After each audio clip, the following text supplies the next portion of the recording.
Assalamualaikum warahmatullahi wabarakatuh. Pada kesempatan kali ini saya akan menceritakan asal-usul renah si Ula. Pada zaman dahulu, sebelum kemajuan zaman merasuki seluruh bumi, seluruh dusun dan negeri yang ada di bumi, maka hidup pada saat itu bersifat nomaden atau hidup berpindah-pindah.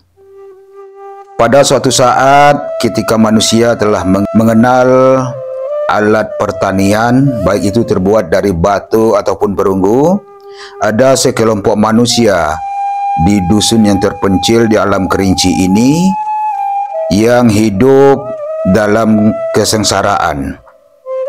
Karena tanah yang mereka huni sudah tidak bisa ditanami oleh tumbuhan dan musim kemarau panjang yang menyebabkan mereka kelaparan.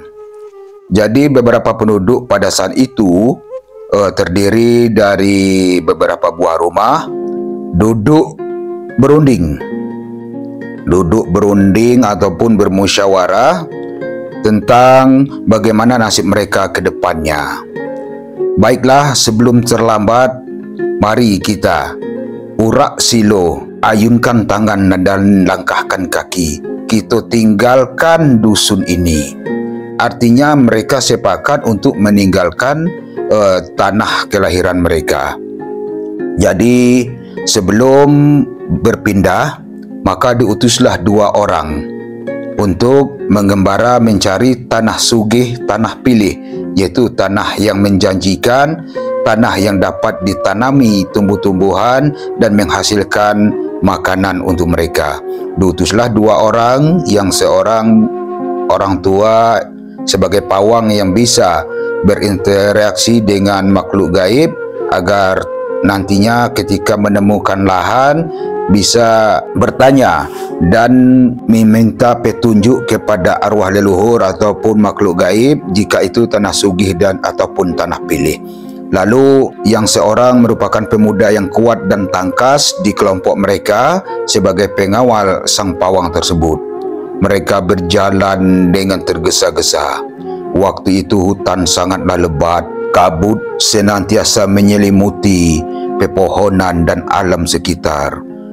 Siamang dan satwa-satwa langka masih banyak yang berkeliaran pada saat itu, sehingga mereka harus berjalan dengan was-was dan hati-hati. Tinggi bukit, dalamnya lurah. Bukit telah didaki, gunung telah didaki, lurah sudah dituruni. Bahkan kini mereka sampai di tepian sungai besar yang dikenal dengan nama Sungai Batang Marau. Lalu mereka menyusuri sungai arah ke utara. Di kiri kanan mereka kayu-kayu besar tumbuh dengan rindangnya. Suasana sangat mencekam saat itu. Mereka terus berjalan dengan hati-hati. Bahkan sering mereka berjumpa dengan harimau yang saat itu masih banyak berkeliaran. Hingga jauh berjalan, mereka menemukan sebuah dataran yang ditumbuhi oleh hutan jambu biji atau yang dalam bahasa kerinci, bahasa Sulak disebut padang jambu alo. Padang jambu alo ini mereka lihat terasa lembap dan juga ada yang keringnya. Berarti tanah ini merupakan tanah sugih ataupun tanah pilih. Lalu sang pawang membakar kemenyan dan memanggil arwah para leluhur dewa-dewa untuk menanyakan bagaimana tanah ini apakah bisa mereka huni. Lalu setelah itu mereka mencoba mendirikan bivak ataupun pondok kecil di pinggiran sungai. Semalaman mereka bertukar cerita dan berdiskusi tentang lahan baru ini. Sementara buah jambu alo yang melimpah cukup untuk konsumsi mereka. Akhirnya mereka kembali ke tanah mereka, ke tanah kelahiran mereka, dan mengumpulkan kepala keluarga yang tidak seberapa. Mereka mengatakan bahwa mereka telah menemukan lahan yang cocok untuk mereka garap sebagai lahan pertanian. Akhir kata, seluruh penduduk pun pindah ke dusun padang jambu alo tersebut. Mereka menebang kayu-kayuan membangun rumah bekerja sama dengan semangatnya. Yang wanita membantu para pria untuk membersihkan lahan mereka tersebut. Akhirnya setelah 3 tahun berlalu, mereka dapat menikmati hasilnya, yaitu berupa sawah dan juga kebun sayur-mayuran. Mereka hidup berbahagia di sini dengan menanam palawija dan juga sumber makanan yang melimpah ruah. Padi mereka tumbuh dengan subur, udara yang sejuk serta air yang banyak ikannya. Mereka sangat menikmati kehidupan di sini. Tiada terasa, waktu berlalu telah 10 tahun mereka hidup di dusun baru ini. Mereka menamakannya Dusun Padang Jambu Alo. Dusun Padang Jambu Alo, buah-buahan sangat melimpah, padi yang tumbuh subur. Mereka tidak kekurangan bahan pakan dan pangan. Pada suatu malam ketika bulan purnama tiba, sesuatu yang buruk telah terjadi. Segerombolan makhluk halus atau makhluk gaib yang disebut masyarakat Siulak pada saat itu adalah Hantu Cindai. Hantu Cindai berkumpul dan masuk ke rumah penduduk. Mereka menghamburkan beras, memakan beras dengan mata yang menyala, serta menggelitik para wanita dan anak-anak hingga banyak yang mati tertawa. Kejadian ini terus berlangsung setiap bulan purnama. Akhirnya, para pemangku adat duduk berkumpul. Mereka sepakat untuk meninggalkan Dusun Padang Jambu Alo tersebut. Cukuplah siang hari mereka bekerja di sawah dan di ladang di Dusun Padang Jambu Alo, sedangkan malamnya mereka harus memindahkan rumah mereka. Untuk itu, mereka pindah ke arah utara sekitar 1 kilometer dari lahan pertanian tersebut.